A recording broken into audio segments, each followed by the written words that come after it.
Good afternoon বাউন্ডুলা family. আজকে সকাল সকাল না বেলায় বেলায় ব্লগটাকে স্টার্ট করছি। ঘড়িতে বাজে 12:10, তাই জন্য গুড আফটারনুন বললাম। যাই হোক, আজ আমাদের একটা জায়গায় নেমন্তন্ন আছে, সেই জন্য রান্না বান্নার কোনো পাট নেই। সকালে হয়েছে সুজি, দুধ জাল এইসব, আর রাতে হবে ডিম কোরমা, ওই জন্য ডিম সেদ্ধ বসিয়ে দিয়েছি। রাতেরটা রাতেই করব।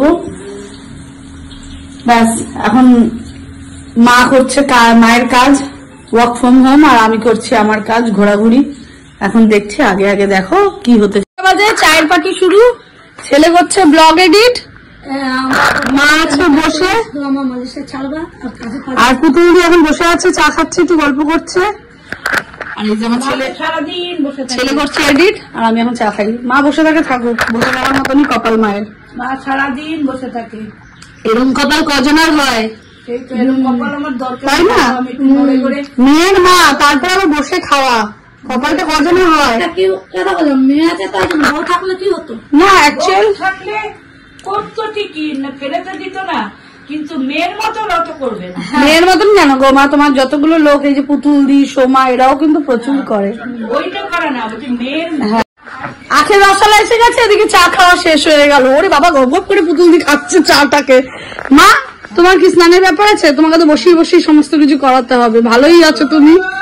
ই বাবা, কি চিল্লাচ্ছে আখের রসালা। ওই তো পুতুল দি আছে, আজকে স্নানটা করিয়ে নিয়ে যাবে, তাই তো? এরকম কপাল কজনের আছে? আমার কপালটা খুবই ভালো। সে তো ভালো। তোমার শান্তি আছে? হ্যাঁ, প্রচুর শান্তি। আমার দুবারই মিলিয়ে যা শান্তি, এর মতন শান্তি খুব কম নে পায়। তাহলে তোমার শান্তি আমার শান্তি। জয়রাম বলো জয়রাম। চলো কাটো কাটো কাটো। দেখো দেখো, কমলা টেলিকমের মালিক নেমে পড়েছে জঙ্গল সাফাই করতে। গাড়ি বাঁচাও। কি বাবা,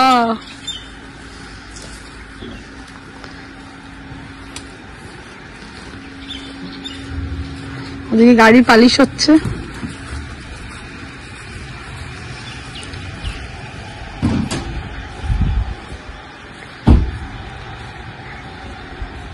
গাড়ি হচ্ছে পালিশ।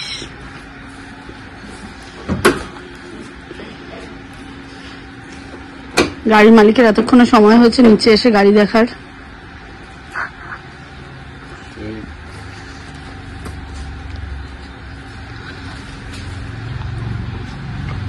ওদিকে আরেকজন অভিযানে আছে, জঙ্গল সাফাই। একটা নতুন রেসিপি, ঘরের নতুন রেসিপি, এখন বাইরে জানি না।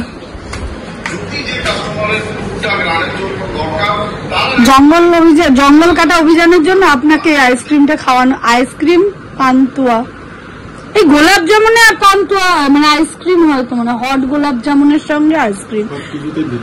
তোমাকে নেওয়া দরকার।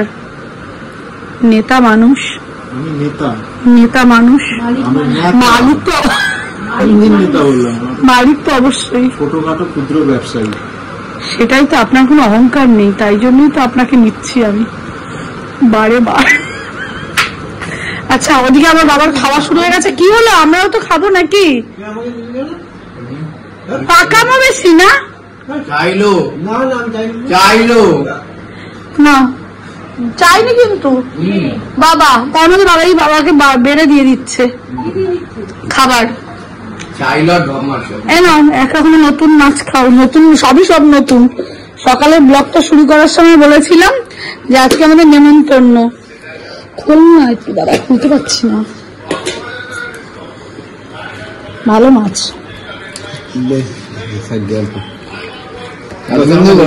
তুলে রাখলো না কিন্তু খাবে, কিন্তু জানি তো। আর ওটা তোলা যাবে, লাগবে না তো এত। এর মধ্যে আর খাবে কে? সবই যে ছোট, আমি খেতে পারবো না। কি করব আর দিস না। ভাবলাম আজকে একটু করবো ডিম কোরমা, তাই জন্য কড়াইতে দিলাম তেল। রান্নাটা শিখে নাও, বেশ ভালো।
ডিম কোরমা কমপ্লিট। করতে বেশিক্ষণ সময় লাগে না, বুঝলে বাবা? জিনিসটা খুব ভালো হয়েছে দেখতে। যাই হোক, আমার ডিম কোরমা কমপ্লিট। চলো, ম্যাডাম এখন রাতের কাজ করতে চলে এসেছে, রাতেও এখন থাকবে। এবার আমার এখন ছুটি, আমার বোনের কাজ শুরু। রাত 9টায় বাড়ি চলে এসেছে। আজকে ছেলে পরীক্ষা শেষ হয়ে গেছে, তাড়াতাড়ি এসছে, এবার রাত জাগ দিয়ে বসে গেছে। আর আমরা এখন একটু গল্প সল্প করবো, ব্যাস। মুটো মামা, এখন একটু পপকর্ন পার্টি হবে। অনেকদিন আগে পপকর্ন গুলো নিয়ে আসা হয়েছিল, কিন্তু বানানো হয়নি। সারাদিন আমরা শুধু খাই খাই করতে থাকি।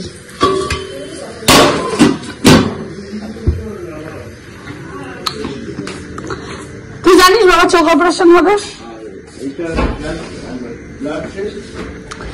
তুই জানিস বাবা চোখ অপারেশন হবে?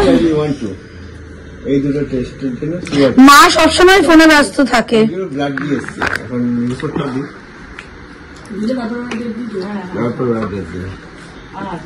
মা এখন ওয়ার্ক ফ্রম হোম, ফোন আজকে রাতের ফোন শেষ হলো, কমপ্লিট হলো আজকের মতন। মার অফিস ছাড়লো, আর আমাদের আড্ডাবাজি চলবে। বাবাইকে একটা খেলা মারো।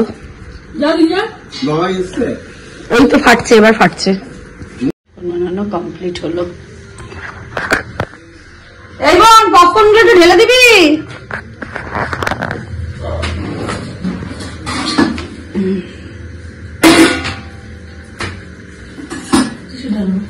তাই তো ভাবছি, এটার মধ্যে ঢাল, অল্প করে ঢাল, ঢালাঢালি করে তো সব ধুতে হবে।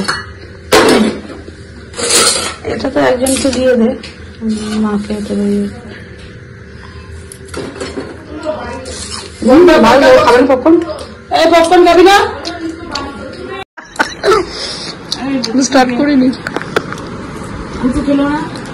বলেছিলাম খাবে না, বললো বোন, বললো তো। এই মা, তাই তো। তুই ডাক না, আমি তো আছি, ওইটা থেকে প্যাকেট করে দিয়ে দেবো।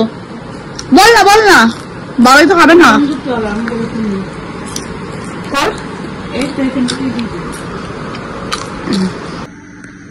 রাতে 11:10 মার এখন শরীর খারাপ লাগছে। এখন আবার প্রেশার মাপা হচ্ছে মায়ের। জানি না কি হয়ে গেল আবার, কত এমার্জেন্সি পড়ে যায় হঠাৎ আমাদের বাড়িতে রাত্রিবেলা। এই তো খাওয়া হয়ে গেছে, এই যে এনারও হয়ে গেছে খাওয়া দাওয়া, সবার খাওয়া দাওয়া কমপ্লিট। চলো, আজকের মতন ব্লগটাকে এখানেই শেষ করছি। Good night.